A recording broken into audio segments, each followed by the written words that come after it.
Oh yeah, Goku's taking too long to come back. I don't know what's gonna happen. Goku's back, motherfucker! Ah!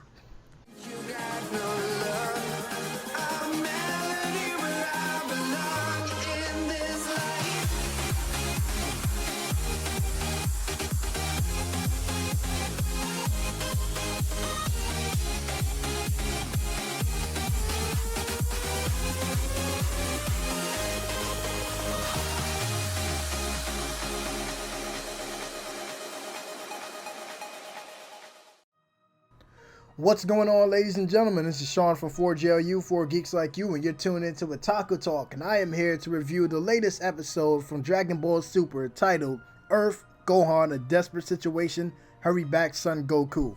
So I'm going to give you guys my top 5 favorite moments from this episode. There were a lot of interesting moments, but I'm just going to give you guys my top 5 favorite moments. Let's start with number 1. Piccolo is dead. The fuck?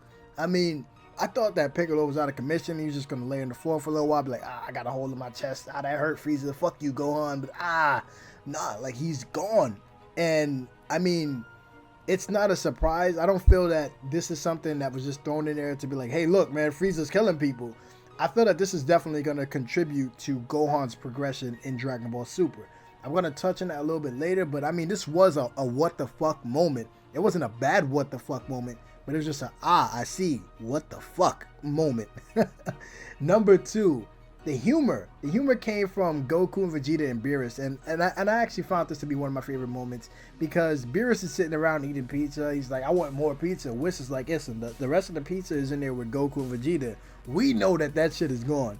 But Beerus is like, all right, you know what? Fuck it, man. Let them out of that room. Let me get that pizza.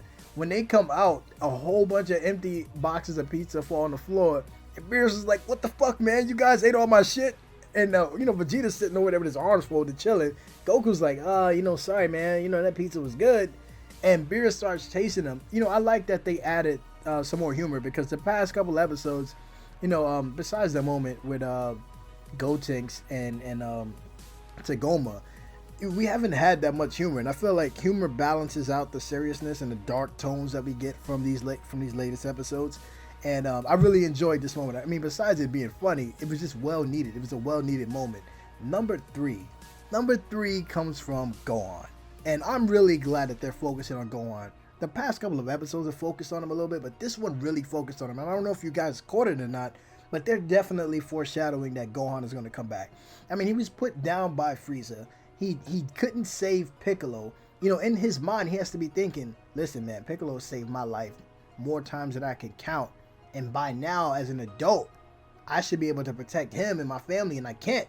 You got to think, if Goku didn't come, it would have just been Gohan, because Krillin would have got washed, Tien would have got washed. I don't know what the fuck Master Roshi's doing on the battlefield. But, yeah, it just been Gohan. And Gohan, he pretty much got dismissed by Frieza. So imagine what would have happened if he would have continued training. And he keeps saying that throughout this episode. Man, if I had continued training, I gotta protect my daughter. I can't protect Piccolo. Krillin is like, hey man, it's not your fault. It's not your fault. And this is something that I said, like, Piccolo's death just wasn't for nothing. It's definitely going to be something that's going to stay in the back of Gohan's mind. And moving forward, he's going to think about this moment that, one, he let Frieza, pretty much manhandle him and his team. And two, Frieza pretty much said, yo, I'm going to destroy your whole family and you can't do nothing. You're tearing your body apart, just to power up so your father can sense you. But you're not man enough to fight me on your own.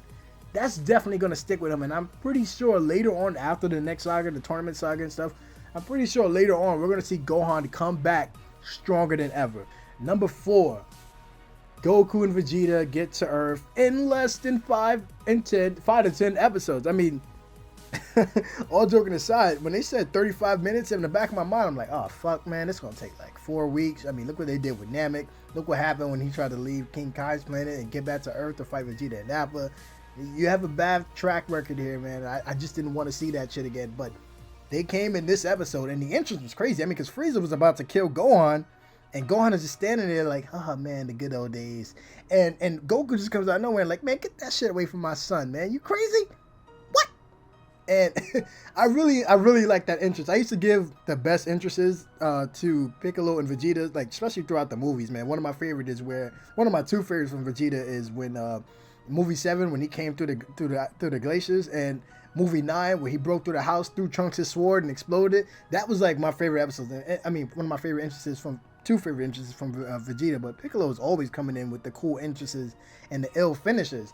And this entrance right here was just something really cool. I'm glad that they got here in this episode and it didn't take that long. Kudos to you, Akira Toriyama and the Dragon Ball Z crew that's over there, right? Kudos, man, because if you guys had made me wait like 5 or 10 episodes, I'd have been like, man, fuck this, man. One Punch Man all day. That's right. What's up? But number 5, and this is definitely a highlight in the episode, even though it was short. Vegeta killing Ginyu was so wild, man, because Ginyu came down and he's telling his sob story. He's like, man, listen, man, you don't know what I had to go through. I was a frog on Namek. You guys are not listening to me. This is hurting my feelings. And now I had to come back and take this guy's body. You don't even got no pants. I got to wear these tight ass underwears again, man. Look at me, man. And Vegeta's like, hey, man, listen, I bet you wish you were told. Because you know what? I'm about to kill you. Yeah! And that scene alone was crazy because he went, like, Vegeta could have just threw like a little energy ball at him, put him out of commission, left him smoking in the corner. He's just OD'd on him. It was like a final flash and like a little gift wrap package. Like, here, you want to hold this? Hey, look at this. Look. Boom! In your face, your body is gone. Back to hell, motherfucker. And, I mean, that was definitely something that that really rocked me, man, because Vegeta is crazy. He's wild and he's back. And this, you know, that wasn't even like him like trying to show like, hey, look how strong I got. I mean, that was Ginyu, man. So this Vegeta, I'm pretty sure it could have bust up. I mean, it would have been the Vegeta that left before to go to Whis. I'm pretty sure he would have been able to do the same thing. Probably on a larger scale. He'd have probably had to put more energy into it. But, I mean, this was Ginyu. But he's just so cocky and laid back. Even Goku's like, listen, man, you didn't have to do that.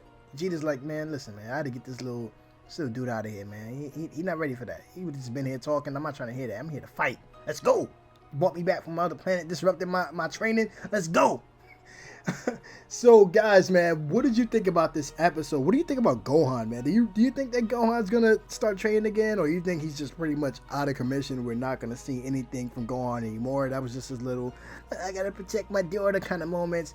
Also, how do you think this is gonna end? Because we know how it ended in the movie. I don't want to go into spoilers for those of you who haven't seen the movie yet. I'm pretty sure a lot of you have, but how do you think this saga is gonna end, man? Do you think we're just gonna get the, hey, you know what? We can reverse, or it's just gonna be one man standing out of this whole thing?